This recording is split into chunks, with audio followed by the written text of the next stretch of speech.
General Medicaid warning. The views expressed in 5 plus 5-ish minute lore, the lore delivered in rants, are sanctioned by their scholar Perginium as excess rageous. Prolonged exposure can result in loss of IQ, high blood pressure, random outbursts, and blunt force trauma to the skull, resulting in unconsciousness. Please consult your local physician for more information. Ah, the humble, true blue, tried and true Lasgun. Underestimated at your own peril. Ants kill 30 million people every year. And while one might not be so scary, you'll be shitting yourself when 10,000 of the things jump you.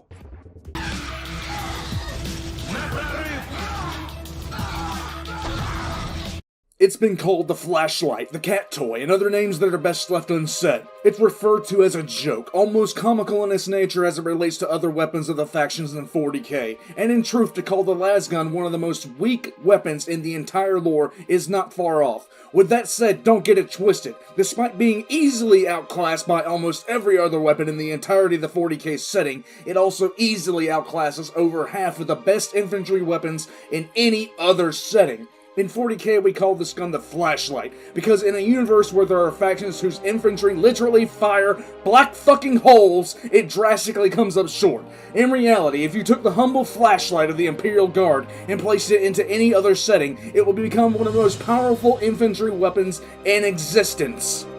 The standard M35 Galaxy pattern Lasgun, the most common variant, is a rugged, reliable weapon that has no moving parts. It has an unscoped effective range of 90 to 100 meters. Note that I said effective, as in where someone can reliably hit a human-sized target with just iron sight. It has the recoil of a field mouse farting into a cotton swab, as well as no drop-off, and can pump out 150 shots at a rate of 220 shots per minute with zero spread. If you slap a scope on it, you can love tap a towel in the center of a stupid head at distances up until the beam actually dissipates, which will entirely depend on what it's going through. Naturally, the thicker the atmosphere, the less the maximum range, but this is going to vary wildly. Let's talk about what happens from the business end. If you're going to try to kill someone with a laser, you're going to need about 50,000 joules of energy to do its center mass. The standard power pack of a Lasgun at full charge contains 19 million joules, or joules, welcome to 40k. Do some division and you get roughly 127,000 joules of thermal impact force per shot at its base setting. This is more than enough to turn your chest into a bird cage and evict limbs from your body, which this weapon does regularly. Add on to that, you can teach Gregory the village idiot how to aim, fire, clean, and maintain it within the span of 20 minutes. I love you, kitchen gun!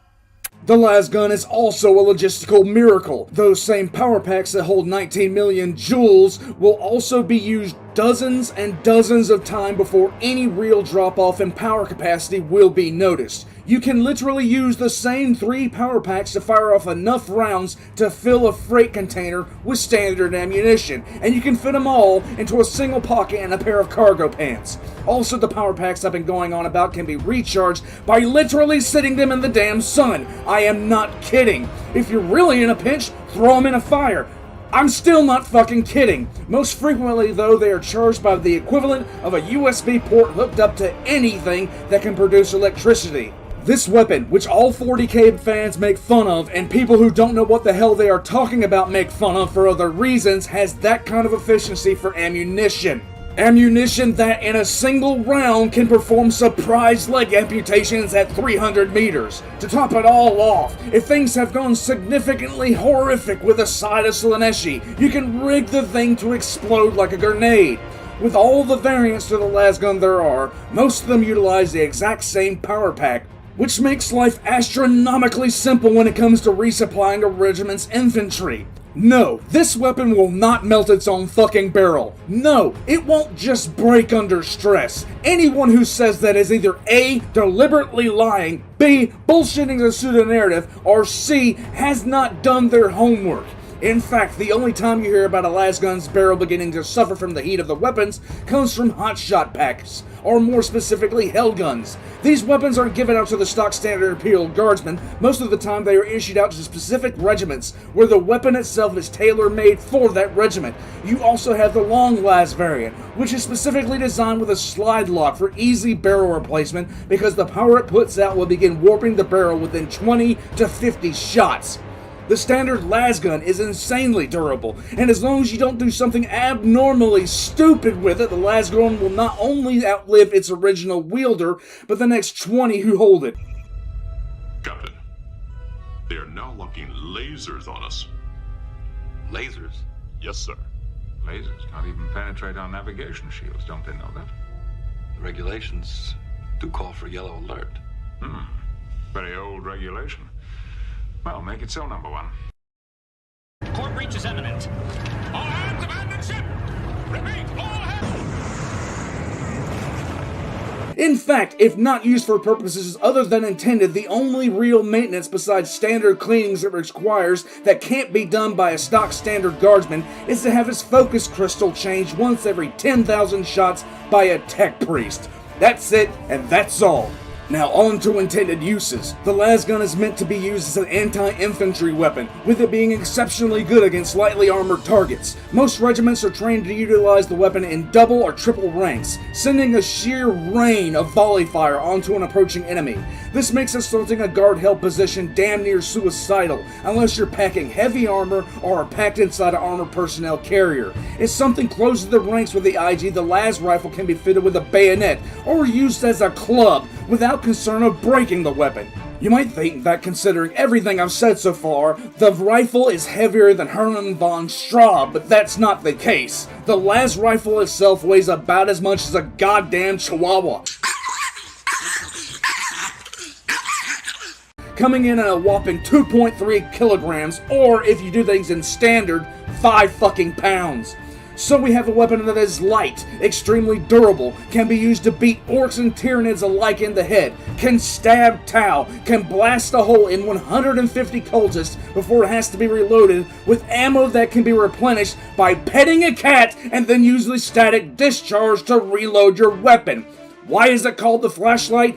Why does everybody say it sucks? Because frankly, in 40k, where Necron Gauss rifles can one-shot tanks, Eldars shoot literal molecule then shurikens at you, Tau are Tau, and orcs are too stupid to die, it is one of the weakest weapons seen, which is remarkably unfair considering. The orcs are the orcs, but the Eldar will always fit their troops with the best they can get their hands on, because if they take heavy losses in a battle, their population shrinks by percentage points. The standard war gear of an Eldar is master-crafted at worst, and would be considered artificer most times, meaning you're not going to get much better than what they are currently carrying, and this is on their stock standard infantrymen, the Ranger. The Necrons use technology that is considered magical, and every Necron unit can be considered an elite formation by any other standard. The Tau, even though they should have been virus-bombed into extinction by now, are still in the early development of a galactic civilization, and do not even have a fraction of the logistical concerns of the Imperium for defending their space, so they can afford to equip their troops with their own fucking Gundam suits. But the more they spread into the galaxy, the more issues they will run into. The orcs are naturally armored by thick skin and pure stupidity, and the Tyranids are, well, space bugs of death!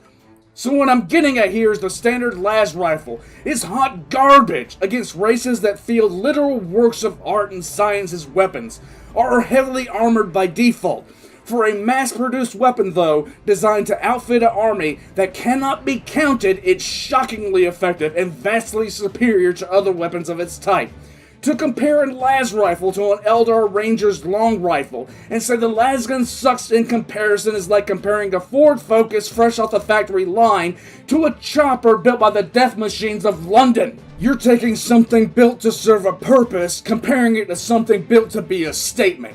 Don't do that. That's fucking stupid. Compare it to weapons of similar purpose. The E-11 from Star Wars with the Stormtroopers. The compression phaser rifle of Trek with every single boarding action possible. the Morida of the Starship Troopers franchise, and the SMI-80 of Battlestar Galactica. In terms of range, ammunition, durability, versatility, and firepower, it either meets or exceeds them all, in all categories. That is, unless you're dismissing entire swathes of canon lore to focus on a single technical manual that you'll use to form an opinion on. While most of the technical side of this rant has covered primarily the specifications of the most common variant of the Lasgun, the M35 Galaxy, there are hundreds of variants which are tailor-made to fit the role of the regiment under which they are assigned. The Acatran pattern is used by the Aleutian drop troop regiments, and is so effective that other drop troop regiments employ it as well. It's lighter, built in a bullpup style, and is easy to maneuver. The Lucius pattern number 98 is exclusively used by the Death Corps of Krieg, and is purposefully built to deliver a powerful shot but draw far more power from its power pack. The Vostroyan pattern is used by the Vostroyan Firstborn, and is often handcrafted because the Vostroyans are too drunk off the piss of the potato bear to deal with less than handcrafted weapons.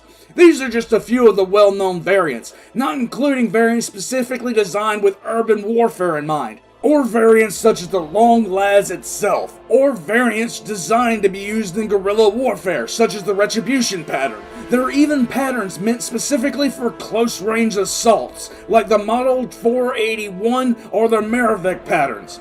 There are more powerful weapons to be sure, but the Lasgun holds a special place in my cold, dead heart because it is the weapon that has held the line. It is the guardsman with his Lasgun that yelled Cadia stands. It is the guardsman with her Lasgun that held the wall at Hell's Reach. The guardsman with Lasgun in hand stood shoulder to shoulder with Blood Angel's defending Ball. Is it a weak weapon compared to the other weapons employed in 40k? Most definitely, but wars are not and cannot be fought with the most powerful weapons at every turn, or else the galaxy would be filled with nothing but cracked planets.